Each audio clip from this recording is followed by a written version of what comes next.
44-օրյա պատերազմ, մարդկային պատմություններ, ցավ, հույսի լույսի սպասում։ Շվեյցարահայ վավերագրող լուսանկարիչ Դեմիրսյոն Մեզի վիրավոր արծիվը հայերեն-ֆրանսերեն գրքում հեղինակը վավերագրել է Լեռնային Ղարաբաղի ժողովրդի մաքարումն ու կորուստը։ Լուսանկարներին կից գրավոր նոթերով, մեկնաբանություններով նա ընթերցողին տեղափոխում է մարտի դաշտ, Ստեփանակերտի փողոցներ։ Կարինում ծնված Սյոն Մեզը, որը բավականին հասուն տարիքում է իմացել իր հայկական արմատների մասին, արժեքավոր գիրք ալբոմը Հայաստանում ներկայացրեց Նյումեգ հրատարակչության եւ հայկական Բարեգործական ընդհանուր միության նախաձեռնած ցեղասպանության շաբաթ միջոցառման շրջանակում նվիրված հայոց ցեղասպանության 110-րդ տարելիցին։ Լուսանկարիչը խոստովանում է, երբ իմացել է, որ ծագումով հայ է, կյանքն ավելի է դժվարացել։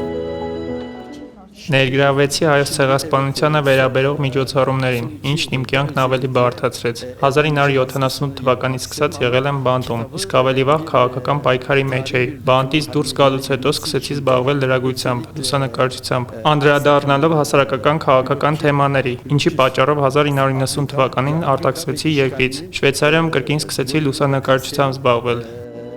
Դեմիրսյոն Մեզը գրում է մարդու իրավունքների, սոցիալական արդարության եւ բազմազանության թեմաներով։ Վստահեցնում է, 44-օրյա պատերազմին նվիրված գիրքը փաստագրական արժեք ունի, հիշողության վկայություն է, հարգանքի տուրք է զոհվածներին եւ սթափության կոչ համայն մարդկությանը։ Ինձ զանգարեց իմ ընկերներից լուսահոգի Ռաֆի Հերմոն Արաքսը, որն Armenpress-ի թուրքերեն լրատվության եւ հրատարակությունների ծառայության գլխավոր խմբագիրն էր, եւ ասաց. «Այդ ինչպես է, որ լուսաբանում ես տարբեր երկրներում տեղի ունեցող իրադարձությունները, սակայն մեզ չես անդրադառնում։ Որոշեցի գալ այստեղ։ Ծանր ժամանակներ էին, համավարակ էր, բայց եկա ցանկացա իմ ժողովրդի կողքին լինել եւ նրա ձայնը լսելի դարձնել աշխարհին»։ Գիրքը նախ հրատարակվել է անգլերեն եւ ֆրանսերեն։ Գրքում տեղ գտած լուսանկարներից 4-ը հեղինակավոր մրցանակների են արժանացել եւ շուրջ 1 տարի ցուցադրվել են Շվեյցարիայի տարբեր ցուցասրահներում։ Հաջողությունից ոգևորված Դեմիրսյոն Մեզը 2022-ին եկել է Երևան եւ այն տպագրել հայերեն-անգլերեն։ Իսկ նոր հրատարակության մեջ, որը հանրությանն է ներկայացնում Նյումեգը, հեղինակի պատերազմական թեմաներով լուսանկարներից բացի ներառվել են նաեւ Armenpress պետական լրատվական գործակալության տրամադրած լուսանկարները, որոնք արտացոլում են 2023-ի իրադարձությունները, Լեռնային Ղարաբաղի հայաթափումն ու արցախցիների մուտքը Հայաստան։ Ըստ Սյոն Մեզի այդ արխիվային լուսանկարներն ամբողջացնում են պատմությունը։ Մեր գործընկերը, մեր հայրենակիցը շատ կարևոր ու մնայուն աշխատանք է կատարել, քանի որ ես կարծում եմ, որ նման աշխատությունները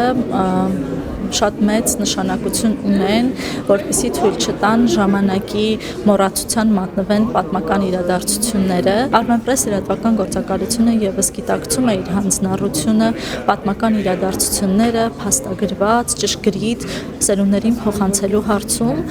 մեծ պատասխանատվությամբ մոտեցավ եւ մեծ ուրախությամբ ու հպարտությամբ մաս կազմելու այս գրքի լույսընծայմանը։ Նազարյանի խոսքով գործակալության ստեղծագործական խումբը փաստագրել ու արժեքավոր կադրեր է փոխանցել Armenpress-ին, որպեսզի սերունդները տեղեկանան, որ 21-րդ դարում եւս ականատես են եղել ցեղասպանությունների եւ զանգվածային տեղահանությունների։ Արցախից լուսանկարիչ Արեգ Բալայանը եւս 2020 թվականին եղել է իրադարձությունների կենտրոնում։ Լուսանկարել է այն, ինչ կարողացել է։ Հաճախ աշխատելու հնարավորություն է ունեցել, քանի որ տեղացիներն իրեն ճանաչել են, վստահել։ Կարծում է, նկարել են կատարվածի 15 կամ 20%-ը միայն։ Վավերագրող եմ, ու վավերագրության դերը շատ լավ եմ հասկանում ու պատկերացնում ու կարևորում։ Չնայած վերջին շրջանում ինձ մոտ հարցեր են առաջացել, արդյոք այնքան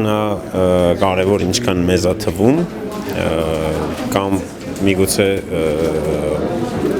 հետո շատ ավելի կարևոր լինի, քան հիմա է, բայց այն, որ ինչ-որ բան ստեղծվում է, փաստող, վավերագրող, այդ արդեն կարևոր է։ Հարցեր կլուծվեն, թե ոչ, դա միայն վավերագրության ուսերին չէ, եզրափակում է լուսանկարիչը։ Անժելա Համբարձումյան, Հովհաննես Մկրտչյան, Armenpress։